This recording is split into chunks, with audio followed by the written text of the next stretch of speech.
Бүгін жұмға 10 январь эфирда Собад оқынары телевидениесі. Отна информацион студиясында сізні мен Райля Ғалявені сәлемлейм. Хайырлы кеш, барығызны да үргеңа 2020 ел білән құтлыйбыз. Хәр йортта именлек, бәрәкәт тантана етсін. Илләр көннәр тыныш, ел шатлыклы вакыйгаларга бай булсын. Яңа елның беренче 10 көне нинди яңалыклар белән үтеп бара? Бүгінгі шығарылышта. Яңа елның демография китабы ачылды. 2 январь көнне байлар сабасында яшәүче Алсу Илнар Сәлимовлар гаиләсенә кыз бала бүләк итте. Дулкын радиосы тыңлаучыларын тапкырлыкта сынады. Җиңүчегә чыршы бүләк иттек. Каникулның иң матур бәйрәме. Мәктәпләрнең алдынгы укучыларын район башлыгы Рәис Миннаханов котлады. Хәзер барсы турында да тулырак. Сабый туу һәр гаиләдә көтелгән зур сөенче. Инде балаң елның беренче сабые булып дөньяга килсә, бу шәхси бәхеттән бигрәк район күләмендәге куанычка әверелә. Бездә күп еллардан бирле районыбызның ел башында туган тәүге баласын тантанлы шартларда бала тудыру бүлегеннән өенә озату гадәте яшәп килә. Кичә байлар сабасыннан Сәлимовлар гаиләсе нәкъ менә шушы вакыйга шаһитләре, тере сөенеч ияләре булдылар. Тулырак Гөлшат Галиакбарова хәбәр итте. Яңа елда беренче булып туган бәбине олылап каршылау матур традицияга әйләнде. Быел андый шатлыклы мизгелләрне байлар сабасында яшәүче Алсу һәм Илнар Сәлимовлар гаиләсе кичерде. 2 январь көнне гаиләдә 3нче бала булып туган нәни Таңсылуны алып кайтырга әби-бабайлар, күп санлы туганнар, дуслар бергәләшеп килгәннәр иде. Нәни Таңсылуны каршы алырга килгән ике абысының шатлыклары ишенә сыймады. Әтиләре дә һәр бала гаиләдә бәхетне арттыра бит ул дип сөенечен уртаклашты. Менә бүгенге безнең шундый күңелле вакыйга. 2 январь көнне безнең кызыбыз тулды. 3нче балабыз гаиләдә. Менә шуны алырга төштек. Барлык кешеләргә дә бик зур рәхмәт әйтәсем килә. Безгә быел саулык, сәламәтлек алып килсен, моңлык алып килсен, тыныч тормышлар булсын. Бар кешегә дә зур рәхмәт. 3 баланың бәхетле әнисе Алсу ханым бала тудыру бүлегендә булган санаулы көннәр эчендә өйдәге балаларны инде сагынып та өлгердем ди. Кыз тугач бик сөендек, Аллага шөкер, исән сау тапкач. Балаларны бик сагындык, өйгә кайтасы килә инде. Исән сау өйдә булырга язсын. 2020 елда туган беренче сабыйны әти-әниләрен котларга җитәкчеләр дә килгән иде. Сабыр районы башкарма комитеты җитәкчесе урынбасары Марат Кәримов Сәлимовлар гаиләсен тәбрикләп, аларга Татарстан Республикасы президенты Рөстәм Миннахановның котлау хатын Сабыр районы башлыгы Рәис Миннаханов һәм җитәкчелекнең бүләген тапшырды. Бәхетле әти-әни Сабыр районының ЗАГС бүлеге җитәкчесе Алсу Шәйхетдинова кулыннан Таңсылуның беренче документы туу турында таныклыкны алды. Саба үзәк хастаханәсенең баш табибы Марат Юсупов та Сәлимовлар гаиләсен тәбрикләде, бүләкләр тапшырды. Бүләкләр дигәннән алар Таисырның 100 еллыгын күздә тотып әзерләнгән иде. Хастаханәнең акушер-гинекологы Флора Биктова без һәр бәбине көтеп алабыз, алар безнең киләчәгебез диде. Мин 87-дән бирле Саба районында эшлим. Радомда эшләгән вакытымда булды, радомда эшләмәгән вакытымда булды. Быел инде менә безнең беренче бәбиебез икесенә туры килде. Төнге сәгать 1дә бәби алып кайттык. 2019 елда без таптык 121 кеше бала. Ну, безнең районда хәзер яңа приказ чыкты. Һәрбер әз генә патология булган кешенең Казанга җибәргә тиеш. Шуның өчен безнең районда менә эләккән кеше үзләре бездә тапасы килгән кешеләр бездә табалар. Хатын-кызларыбызга исәнлек, саулык, бәхет, күңел тынычлыгы, иптәшләре янында торсын. Бәхетле тигезлектә балаларын үстерсеннәр. Таңсылуның әби-бабайлары да без уныкларыбызны бик яратабыз, алар өчен җан атып яшибез диләр. Илнар безнең улыбыз, Алсу безнең киленебез. Менә без аны килен дип йөртмибез инде, кызыбыз. Менә 3нче анагыбыз туды. Аларга бәхетле, шатлыклы, озын гомер, киләчәктә дә шулай матур итеп яшәргә язсын. Әле бүген тагын безнең бик истәлеклебез, кызыбызның тагын 1 яшь тулган көне. Шушы градумдан иткән тапканы. Аларга бәхетле семья бәхетенә, балалар авыртмыйча исән сау яшәргә язсын. Мин бәк шат шушы улым белән, Илнар улым белән Алсу кызым 3нче баланы алып кайтканга. Кызыбыз булды, әле моңчы 2 малай онук белән генә мәшкиләдерик. Мосы 2нче кыз булды, берсе кызныкы. Бәк шат мин киләчәктә шулай итеп бәхетле булып тигез семьяда яшәргә язсын безгә. Барыбызга дагы авыртмыйча саулык, сәламәтлек. Аларны котлыйм иде шушы бәхетле көннәре белән, саулык, сәламәтлек, Тигезлекләр белән үстереп, сау-сәламәт булып үссеннәр. Без игелекле балалар булсыннар. 7нче ыныгым инде, 7нче ныгыбыз. Таңсылуга әти-әни тигезлегендә абыйлары яклавында бик бәхетле һәм сәламәт булып үсәргә язсын иде. Яңа елның бәйрәмен өлкәннәрдән бигрәк балалар көтеп ала. Укуның беренче ярты еллыгы тамамлана, Кыш бабай белән Кар кызы чыршы бәйрәмнәрендә бүләкләре белән сөендерә. Өстәвенә каникуллар дәвамында кызыклы чаралар оештырыла. Шуларның берсе район мәдәният йортында мәктәпләрнең алдынгы укучылары өчен тәгаенләнгән чыршы бәйрәме. Белем илендә фәннәрне тирән үзләштерүче малайларны, кызларны район башлыгы Рәис Миннеханов үзе килеп котлады. Мәдәният йорты фойесында Лунтик, Микки Маус, Зебра Марти һәм башка төрле мультфильм әкият геройлары киеменнән аниматорлар Кыш бабай белән Кар кызы каршы алып тора. Балаларның кечкенәрәкләре бер читтә төсле кагаздан Кар бабай ябыштыра. Аларны да клоун, төрле җәнлекләр җәлеп итә. Сәхнә түрендә үзенчәлекле номерлар, бу да балаларга зур бүләк.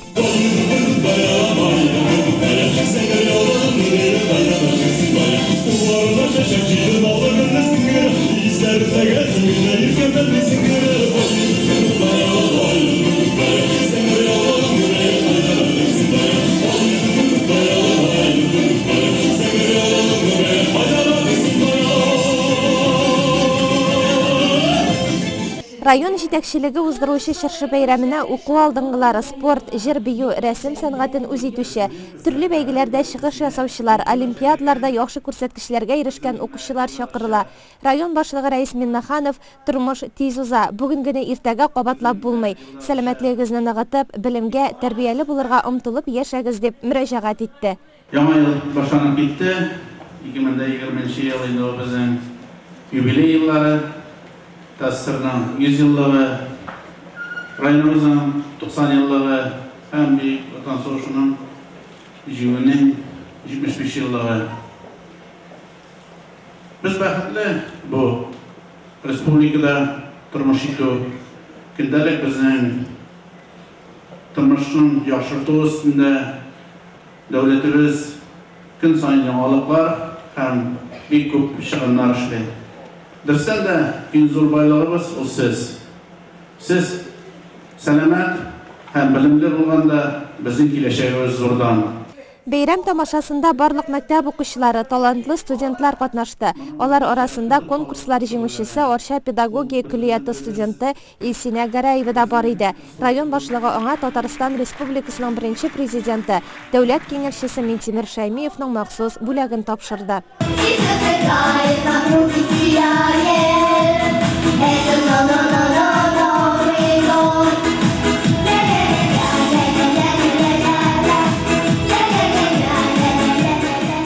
Иске елны озатканда барлык сөенечле вакыйгаларны искә төшереп, узып баручы елга рәхмәт әйтергә кирәк диләр.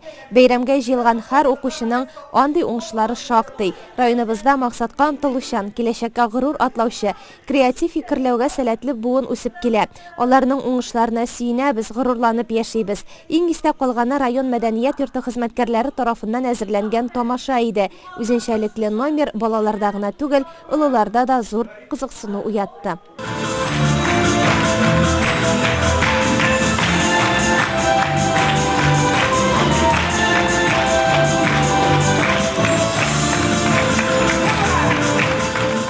Бәйрәм кунаклары тамашада бүләкләнде, күңел ачты, йөзләрендәге елмаюдан канәгать калулары күренә иде. Яңа елның өй түрендә урын ала торган төп кунагы нәрсә ул дисәк, барыгыз да бер тавыштан чыршы дип җавап бирерсез. Бәйрәм якынлашкан көннәрдә Соба дулкыннары телерадиокомпаниясе үзенең тыңлаучылары арасында туры эфирда уен оештырып, җиңүчегә урман гүзәлен бүләк итте. Тапкыр гаиләне үзебезгә кунакка дәшеп, призны тантаналы шартларда тапшырдык. Кемнәр алар? Бергәләп танышабыз. Яңа ел алдыннан Дулкын радиосын тыңлаучылар арасында төрле уеннар үткәрү традициясын саклап, бу юлы сорау-җавап уенын оештырдык. Туры эфирга элемтәгә чыгучыларга бәйрәмгә кагылышлы сораулар биреп, аларның тапкырлыгын тикшердек. Ә бүләкне урман гүзәле яшел чыршыны иганәчебез Соба урман хуҗалыгы тәкъдим итте һәм аңа байлар сабасыннан Гатаулиннар гаиләсе ия булды. Менә сезгә чыршыны тапшырабыз, исәнлеме булыгыз, яңа елда сезгә Соба дулкыннары телерадиокомпаниясы директоры Әлфия Мөбәрәкова Гатаулиннарны бу җиңүләре белән ихластан котлап, бүләкне гаилә башлыгына кулын кысып тапшырды. Яңа елны бәләгәй вакыттан, яшь вакыттан көтеп каршылайдык. Бөтен гаилә белән утырайдык, безнең гаилә шулай гадәт бар. Чыршыны алып кайтып, әти бәләкәй вакытта алып кайткач бизидек. Менә хәзер үземә кала балалар белән андай йөкләмә. Аллаһка шөкер, менә яңа чыршы бүген әле чыршыбыз бизәлмәгән иде. Бүген алып кайтып бизәп, гаилә белән шул безнең 1 январь, 2 январь гаиләдә туган көннәр китә. Шул яңа еллар туган көнгә бәйләнеп китерүче менә дигән бүләк булды. Бик зур рәхмәт. Бу Дулкын радиосын инде күптәннән тыңлыйм. Элек Саба Дулкын радиосы иде. Көн сайын иртә баштан иптәшкә кушып куябыз инде радионы. Шуны көн сайын тыңлыйбыз. Сезнең матур җырларыгызны, теләкләрегезне көн сайын ишетеп торабыз.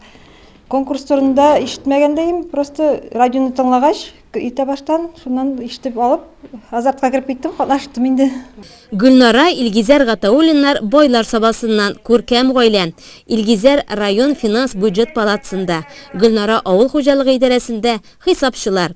2019 ел аларга 3нче сабыйлары туу белән дә истәлекле булып калган. Нәни кызларына әле 4 кенә ай, абыйсы белән апайсы мәктәп укучылары. Мин бөтен кешене яңа ел белән котлыйм һәм бу шагыйрьне аларга бүләк итәм. Дело было в январе, огня борту. Дело было в январе, стояла елка на горе, а возле этой елки бродили злые волки. Вот как-то раз ночной порой, когда в лесу так тихо, встречает волка под горой зайчата и зайчиха. Кому охота в Новый год попасться в лапы волку? Зайчата бросились вперед и прыгнули на елки. Они прижали ушки, повисли как игрушки. 10 маленьких зайчат висят на елке и молчат. Обманули волка. Дело было в январе, подумал он, что на горе украшенная елка. Шигырьдә урын алган чыршы бизәү күңеллеге менә хәзер үзләренә килде. Радио уенда откан чыршыны кич белән киендерергә сүз куештылар. Райондашларга исә матур котлауларын әйттеләр. Яңа елга барлык кешегә дә саулык, сәламәтлек телибез, гаиләләрендә иминлек телибез, җир шарына тынычлык телибез. Һәрбер кеше яңа туган көнгә сөенеп, бөтен хыяллары тормышка ашып, исән-сау булып яшәсеннәр. Яңа ел белән! Безнең әни авылның иң оста пешекчесе. Аның ашларын сагынып туган йортка җыелабыз. Кече Шыңарда яшәүче Илхамия Пасахипова төп йортта балаларын җыеп кунак итә алуы белән бик тәбәхәтле. Яңа ел алдыннан ул үзенең 90 яшен билгеләде. Кунакка район җитәкчелеге Коръән ашына иң якыннары җыелды. Безнең хәбәр. Рәхмәт. Кече Шыңар авылында яшәүче Илхамия Пасахипова иртәдән телефонын кулыннан төшерми котлаулар кабул итә. Туган көне уңаеннан ихлас теләкләрне туганнары, күршеләре, якыннары җиткерә. 90 яшенә ил башы тәбрикләвен район башкарма комитеты җитәкчесе урынбасары Марат Кәримов ирештерде. Сезне район башлыгы исеменнән, башкарма комитеты исеменнән, район халкы исеменнән бөтен өлкәннәребез бүгенге юбилейыбыз белән тәбрик итәбез. Бүген юбиляр котлауларны социаль яклау идарәсе җитәкчесе Марсель Хуҗин, авыл җирлеге башлыгы Алмаз Гариповтан да кабул итеп алды. Шушы яшенә тормышның күп кашлыклары аша үтеп килгән Илхамия апа тормышына, язмышына зарланмый. Без күрәсен күрдек, балалар рәхәт яшәсен дип тели. Гаиләсенә кулак ярлыгын тагып, әтисен авылдан сөрүләр, йортларын тартып алып мунчада яшәүләр, аның йөрәгендә тирән эз салган балачак хатирәләре. Безгә бик каты эшләргә туры килде инде. Пешән чабулар, бирчак чабуымы урактыр. Безгә өйгә кайтып кергә булмады бит ул вакытта. Безнең балаларны үстергә дистат булмады. Бөек Ватан сугышы елларында тылдагы хезмәтләренә фидакар хезмәт өчен медале белән бүләклиләр үзен. Кайда гына эшләсә дә тирән ихтирам, хөрмәт яулый. Лаеклы ялга авыл советыннан китә. Бүгенге көндә 3 баласы яшәү мәгънәсе Илхамия апаның. Ул аларны илгә көнгә игелекле кешеләр итеп үстерә. Улы укытучы, кызлары табиблар. Аллаһка шөкер, балаларымнан бер ни зарар күрмәдем. Барысы да эшләделәр. Okudular, üzerine urun taptılar, Allah'a şükür. Barşının da tırga urunları var, işleri var. İşler yatarlar, balaları var, Allah'a şükür. бір шуларын да көрмедім, Аллаға шүкір. Илхами апа гомер көзен үз йортында улы Каниф килене Нурсинә тәрбиясендә каршылый. Кызлары Рәзимә белән Әлфия биредә һәр чак көтелгән кунак. Бергә җыелганда бигрәкләр дә күңелле була монда. Әни белән бик тату. Бер-беребезне аңлап, бер-беребезне санлап яшәдек. Мин аны хөрмәт итеп яшәдем, ул мине үз кызы шикелле якын күреп яшәде. Ул мине бик күп нәрсәләргә өйрәтте. Миңа монда килен булып килгәндә әле 20 яшь кенә иде. Шушы яшәү дәверендә мин әнидән бик күп нәрсәләргә өйрәндем. Пешерергә дә өйрәндем, гөлләр үстерергә дә өйрәндем. Барсына да дөресен әйткәндә инде тормышка кирәкле бөтен нәрсәләргә дә үз әниемнән калганнарын әни шушы әни өйрәткән. Мин аларның икесендә тигез якын күрәм. Үз әнием инде хәзер үлде. Барыбер бу әни дә инде кайнана бит инде ул үз анаңнан тары бер теге кадәр генә ким булыр ди. Ул бик дөрес сүз. Бергә яшәгәс хәзер инде үз әниең шикелле якын була икән. Бала чакка да кайттык. Төнлә белән йокламаганда уйлап яттык менә шунда үскәннәрне. Төнлә белән йокламаганда бүген. Монда кунда бит инде. Бөтен нәрсә искә төште. Ничек без үскәнбез? Ничек безне әни тәрбияләде? Юмарт булырга, акыллы булырга. Аннан соң иреңнең эштән кайтканын бер вакытта көтеп торма, үз эшләрен ул башкарасы эшләрендә башкарып куй дип мине өйрәтте ул. Без ирем белән тоже бик яхшы яшәдек. Без бик бәхетле. Әнинең исән булганына без аңа исәнлек, саулык телибез. Авыртмасын. Гел шулай кайтып бала булып яшәргә булсын безгә. Минем единственный теләк, менә бөтен кешегә әйтәм инде, нәрсә эшләргә кирәк, чтобы минем әни үлмәсен. Менә единственный теләк минем шулай.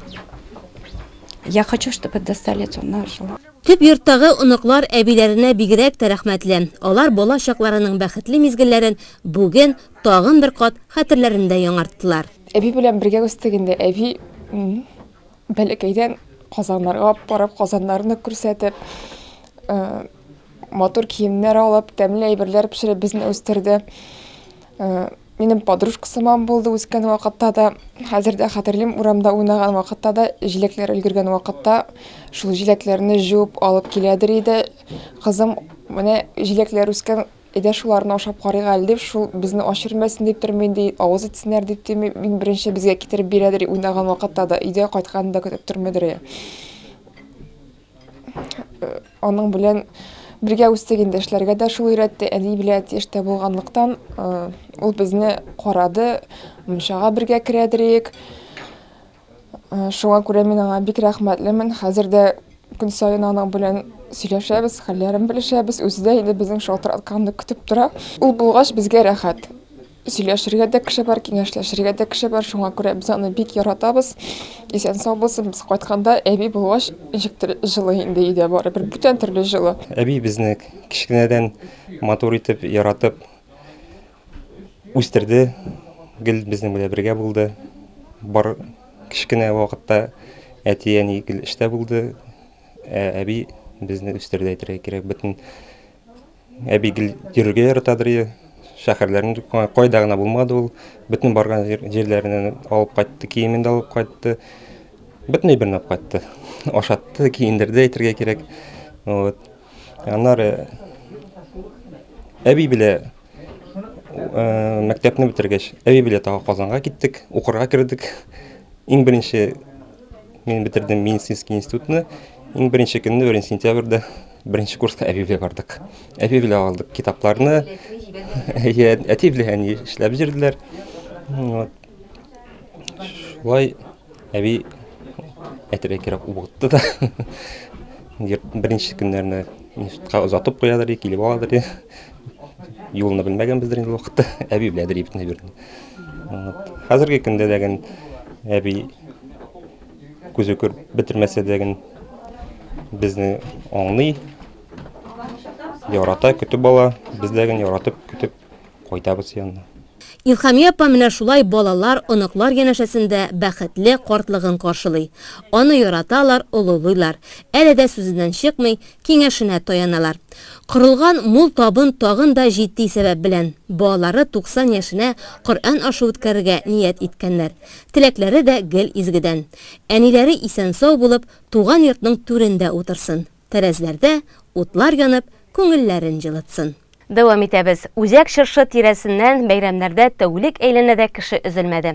Үзебезнең райондашлардан тыш биредә читтән килгән кунакларны да кабул иттек. Шәһәрләрдә әкиятләр проекты кысаларында күчмә урам театрының «Снеговики» дип аталган күңелле яңа ел спектакле сабалар күңеленә хуш килде. Әлеге проект Татарстан күләмендә 2016 елда старт алды.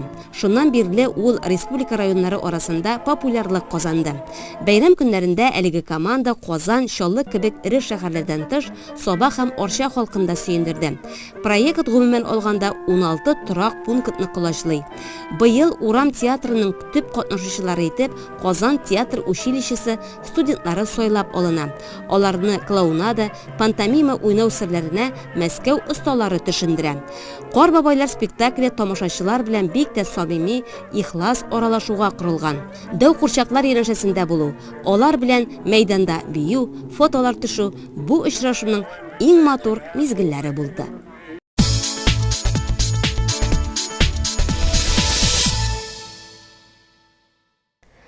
Хәзер чыгарылышыбызны спорт темасына булган хәбәрләребез белән дәвам итәбез.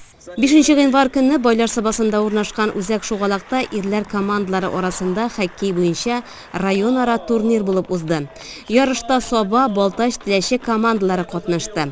Нәтиҗәләргә килгәндә, 1нче урында Байлар Сабасы, 2нче урында Теләче, 3нче урында Балташ хоккейчылары урнашты. 4 январь көнне Байлар Сабасында Саба районының Шаңгы трассасында ир-атлар һәм хатын-кызлар арасында шаңгы ярышлары буенча Саба муниципаль районының ачык беренчелеге булып узды.